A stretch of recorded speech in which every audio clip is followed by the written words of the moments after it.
Se você é barítono, esse vídeo é para você. É possível estender ou aumentar a extensão de voz de um barítono? A resposta surpreendentemente é que sim, pessoal.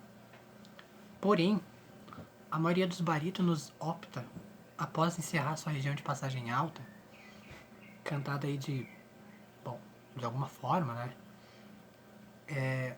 Por já pular direto pro falsete. E eu pensaria diferente, por um exemplo. É claro que vai dar trabalho, porque, como eu já disse aqui várias vezes, sobre a voz do barítono, ela é uma voz muito mais densa. É uma voz mais densa. Diferente da voz do tenor, que é uma voz que parece que flutua. Não, não. A do barítono, ela de fato ela tem um chão. Quando ele fala, não estou dizendo que fale descolocado, não. Mas ele tem um chão. Essa densidade nos remete à sonoridade dele ter um chão. São geralmente vozes mais cheias. Não é que sejam grandes. Porque vocês sabem que dentro da classificação vocal nós também temos o comparativo de vozes grandes e pequenas, o qual dizer que a voz é pequena não é um defeito, ok? É uma característica pessoal musical de canto. A voz ela pode ser leve ou pesada, o qual ser pesada também não é defeito, é uma característica da voz. E ela também pode ser clara ou escura. O escuro, de maneira alguma, também é defeito. É característica. Mas, então a voz do barítono, se comparada à do tenor, ela é sim de natureza mais pesada.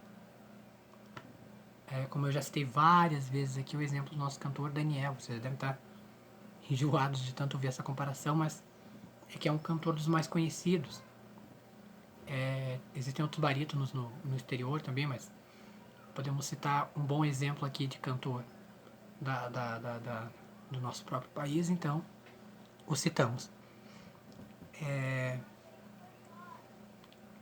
Então, existe como aumentar essa extensão. Qual é a tessitura do barítono? Mais uma vez eu digo, a tessitura é o que esta pessoa vai cantar em sua voz natural, em natura, estando sem usar nenhum recurso, nem misturando peito com cabeça, nem misturando cabeça com falsete e nem fazendo falsete. E muito menos aquele registro de whistle que é aconselhável nem usar, se você quer preservar sua voz. Então, aí nós temos o pulo do gato, mas vamos primeiro à tessitura. Eu já vou explicar o que é o pulo do gato. A tessitura dele vai de Dó 2, convenção brasileira, ok? Como eu já combinei com vocês, nós vamos usar a nossa convenção brasileira. Não há necessidade de nós usarmos convenção americana, porque a princípio eu estou falando aqui para brasileiros, não é? Estudantes, aprendizes e já cantores que são brasileiros. Se alguma pessoa do estrangeiro vir a assistir o nosso vídeo, então eles traduzem para a convenção de canto do país deles. Mas eu não vou ficar usando aqui a convenção americana porque eu acho desnecessário. Somos brasileiros, usamos a nossa própria convenção. Nós temos convenção. Então, é um Dó, oitava 2, a nota inicial do barítono. Se fosse convenção americana, seria um Dó 3. Dó 3 canta a oitava 2 inteira. E a diferença do barítono pro tenor aqui é que ele vai cantar a oitava 2 com domínio. E o domínio que se sobressai nesta parte é justamente de cantar as primeiras notas, pessoal. E mais ainda, porque o barítono é capaz de cantar Si e Lá da oitava 1. Existem barítonos que cantam o Si e o Lá da oitava 1. Não vou generalizar, mas existem. E então ele canta a oitava 2 inteira. No Lá e no Si bemol e no Si, ele já deve passar para sua voz de cabeça e entrando no Dó 3, se for convenção americana é o Dó 4, entrando no Dó 3, ele já entra então na sua voz de cabeça também. Porém, ele já pode, inicialmente, em termos de preservação, entrar na voz de cabeça já no Si bemol. Mas se entrar no Dó também não faz mal. Aqui, o fato de cantar o Si bemol e o Si no peito pode pode demandar um esforço aí. É sempre perigoso você esforçar demais, porque também pode agredir, ok? Ok, aí ele canta a oitava 3 até o Lá bemol na cabeça, e a partir do Lá bemol é a sua região de passagem alta. Como que ele vai cantar essa região de passagem alta? Bom, a oitava 3 vai estar em voz de cabeça. Voz de cabeça, pra frente, empurrando.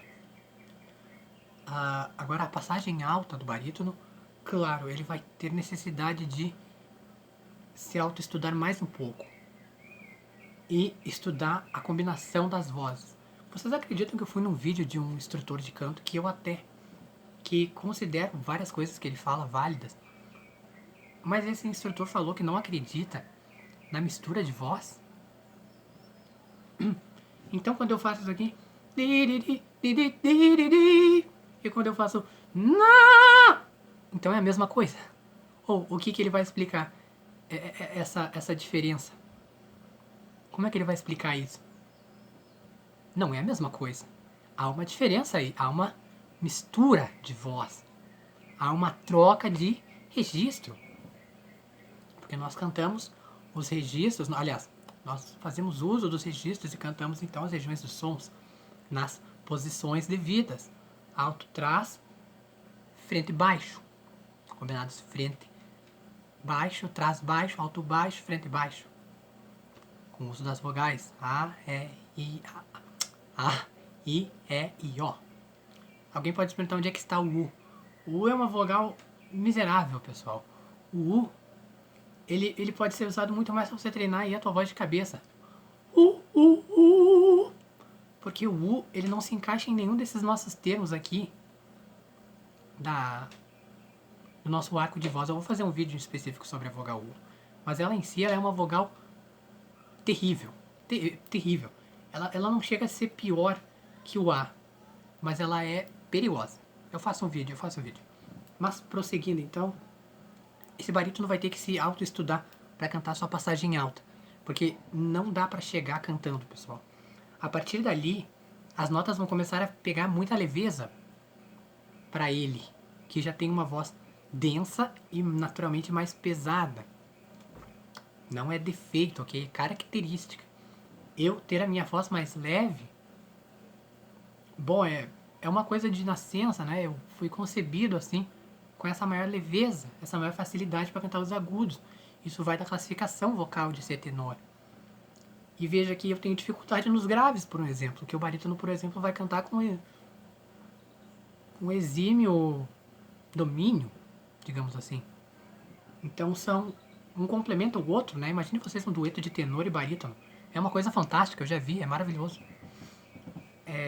Porque, como eu falei, é um alto complemento dos dois, as duas vozes. Então ele vai ter que se autoestudar e dominar a técnica de mistura a partir desse Lá bemol 3. Para cantar o Lá bemol, a passagem alta do barítono. Lá bemol, o Si, aliás, o Lá bemol, o Lá, o Si e o Dó 4. E o que vem depois disso? Bom, aí mais um desafio para ele. Porque, como eu falei para vocês, a maioria dos instrutores vão querer fazer esse barítono já adentrar no falsete, no Ré e no Dó sustenido também.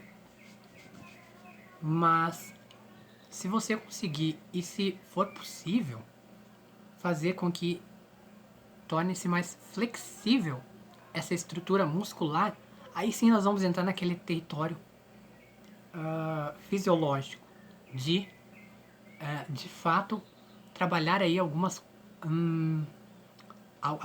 artifícios de voz, estudo de musculatura também. Bom, nós vamos entrar nessa fase, em especial nesse caso. Mas claro que a ideia desse barítono ter boa colocação já tem que estar trabalhada e desenvolvida e praticada. As sensações dele já tem que estar totalmente dominadas. E ele já tem que ter a boa consciência dos registros. E tem que ter pelo menos uma noção de sentir aonde estão cada um dos registros. Então o básico da compreensão da técnica vocal ele tem que ter para poder chegar nesses tópicos. Tendo isso e tendo a mentalidade e chegando nesse tópico, então ele vai estudar aí nosso registro de mistura alta, que eu chamo, que é a mistura de cabeça e falsete. Para muitas pessoas é uma coisa desconhecida. E eu, enquanto estudante de canto, antes de eu me tornar coach, estudei e conheci essa mistura. Eu mesmo não sabia. A de peito e cabeça eu já sabia, que é o que a maioria dos cantores usa antes de passar para o falsete puro. Com as mulheres é um pouco diferente esse uso de registros. Mas para os homens é assim. Então a maioria já pula para o falsete após o seu misto de peito e cabeça. Mas nós temos essa mistura intermediária aí. A voz intermediária já é peito e cabeça, mas nós temos mais uma ainda, que ela ainda é mais aguda.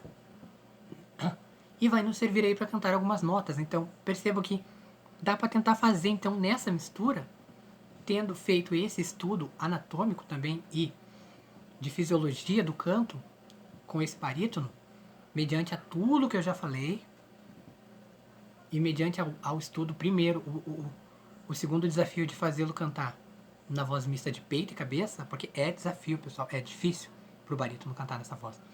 E mais difícil ainda para ele aprender a fazer a mistura alta. Sinceramente, eu nunca tentei fazer. Deve ser impossível, eu não sei dizer.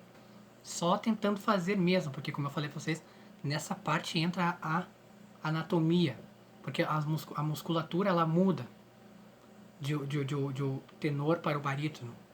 Geralmente as vozes mais graves elas têm mais espaçamento, porque o grave ele requer espaço. E geralmente as vozes mais agudas elas têm mais tensidade natural, são mais naturalmente tensionadas, afuniladas, digamos assim, para serem agudas. Então, nessa parte aí, faríamos um estudo anatômico. Talvez seja possível, e se for, teria que testar, porque como eu lhes disse, eu nunca treinei um barítono a esse ponto. O máximo que eu vi um barítono cantar e fazendo, só que ele fez em falsete. Eu não o sugeri fazer essa outra mistura. Ele dominou o misto de peito com cabeça e cantou até o ré bemol. Tava 4, conversão brasileira. E passou para o falsete oco cantando ré e mi.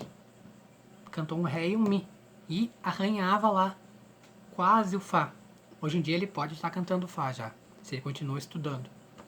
Então vejam vocês que aí já é uma coisa. Só que claro, ele pulou um registro. Eu nem mesmo falei sobre esse registro porque ia ser um desafio bem puxado. Talvez também não fosse do agrado dele fazer e dominar esse registro. Mas eu poderia ter citado, né? Mas enfim. Tenho o contato dele, posso falar com ele novamente. E citar sobre esse registro, caso ele queira, enfim. São circunstâncias, não é? Pode vir a calhar ou não. Pode ser muito difícil, a pessoa desistir, enfim. Embora eu aconselhe que nunca se desista. Então com essas notas, então com isso aí, se for possível pro barítono cantar, então ele vai cantar esse ré bemol, ré, mi, fá nessa mistura alta. Com muito treino e estudo, pessoal, em cima disso. E desenvolvendo ao máximo esses músculos. Como eu falei, a fisiologia dele é diferente da fisiologia das pessoas que têm naturalidade para agudos. A fisiologia dele é natural para graves. Será que tem como? Bom, teríamos que testar, como eu falei. Mas ele cantaria então essas notas. E o que se compreende é que sempre que você alonga via um recurso que é anterior ao último, então o último vai ganhar mais notas ainda. Então após esse Fá, viria o falsete oco dele. Que o falsete oco acabaria sendo mais fácil dele fazer. Sim, o falsete oco é mais fácil de fazer do que essa mistura alta que eu tô falando. Essa mistura alta seria mais difícil dele fazer, porque ela requer uma precisão. O falsete não. O falsete ele já é mais fácil. Se você souber imitar uma ambulância, você já está começando aí, caminhando para um falsete. Entende? Então o falsete ele já é mais fácil de você sentir, de você ativá-lo, de você reconhecê-lo, de você... Tá entendendo? Mas essa mistura não, ela requer uma precisão, a mistura alta. Mas seria uma forma aí de adquirir um extensionamento interessante para um barítono. Eu espero que esse vídeo tenha sido de grande utilidade. É possível? Bom, acredito que sim, pessoal. Mas com toda essa mistura, o que nós chegaríamos com esse barítono seria provavelmente um Fá, um Sol sustenido aí na oitava 4, o que já é bastante considerável para um barítono, que é uma voz mais propícia para os graves.